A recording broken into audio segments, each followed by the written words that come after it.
চট্টগ্রামস্থ সন্দ্বীপের বিভিন্ন সামাজিক ও পেশাজীবী সংগঠন, সাংবাদিক ও অনলাইন অ্যান্ড সোশ্যাল অ্যাক্টিভিস্টদের সাথে বাংলাদেশ জাতীয়তাবাদ দল বিএনপির কেন্দ্রীয় নির্বাহী কমিটির সদস্য সন্দ্বীপের সন্তান মিজানুর রহমান ভূঁইয়া মিল্টনের মতবিনিময় সভা অনুষ্ঠিত হয় চট্টগ্রামের হালি শহরের একটি কমিউনিটি সেন্টারে।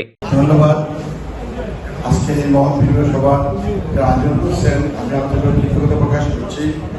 আজকে আপনারা ইলেকট্রনিক মিডিয়া ভাইরালকে মঙ্গলবার বিকেল ৩টায় অনুষ্ঠিত সভায় উপস্থিত ছিলেন সন্দ্বীপের রাজনৈতিক নেতৃত্ব, সামাজিক ও পেশাজীবী সংগঠক, সাংবাদিক ও সোশ্যাল অ্যাক্টিভিস্টবৃন্দ।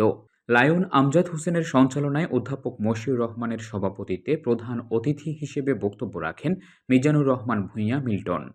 এছাড়া আরও বক্তব্য প্রদান করেন চট্টগ্রাম মা ও শিশু হাসপাতালের ডেপুটি ডিরেক্টর মোশাররফ হোসেন, বীর মুক্তিযোদ্ধা মোস্তফা কামাল পাশা, দানিয়া আনুল আলম ফার্সি, জামশেদুর রহমান, মনির তালুকদার, ওমর ফয়সাল, সাইফুল ইসলাম টুটুল, মোক্তাদের মাওলা, বশির উদ্দিন হায়দার, নুরুল মাওলা শামীম, কাজী জিয়াউদ্দিন সোহেল, নুরুল ইসলাম শিমুল, ইকবাল ইবনে মালেক, ছাত্র প্রতিনিধি আব্দুল হালিম শামীম, ইকবাল হোসেন, মাহমুদুর রহমান, সাংবাদিক সৈয়দ আবুল কালাম আজাদ, জুলফিকার আলী ভুট্টো, মহিউদ্দিন বেলাল, আব্দুল কাদের শিপন, নিজামুদ্দিন সমীর প্রমুখ। প্রধান অতিথির বক্তব্যে মিজানুর রহমান ভূঁইয়া মিল্টন বলেন, দীর্ঘ ৯ বছর পর দেশে আসার থেকে বিভিন্ন শ্রেণী পেশার মানুষের আন্তরিকতায় তিনি মুগ্ধ। সন্দ্বীপের সমস্যাগুলো সমাধানের জন্য তিনি সবাইকে নিয়ে ঐক্যবদ্ধভাবে কাজ করবেন বলেও উল্লেখ করেন।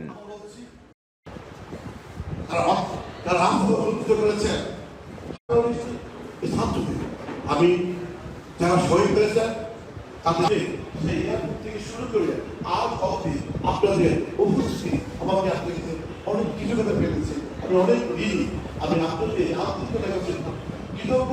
আমি আপনাদের থেকে অনেক আশা ভরসা করছি, আমি পূরণ করার জন্য চেষ্টা করবো।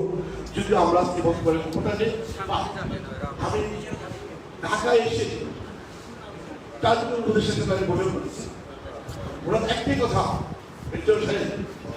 আপনি জাতীয় নেতা, আপনার অনেক দায়িত্ব আছে।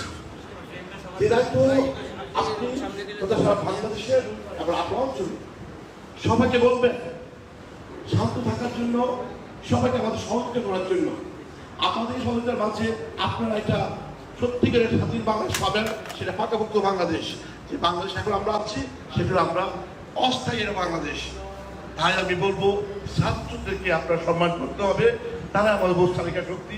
তরুণ প্রজন্মের কাছে আমি সবথেকে কৃতজ্ঞ। তরুণ প্রজন্মকে নিয়ে আমি আগামীতে সন্দ্বীপ তথা বাংলাদেশের সর্বত্র আমি সংগ্রামী থাকতে চাই, সুন্দর সংগ্রাম সুন্দর বাংলাদেশ গড়তে চাই।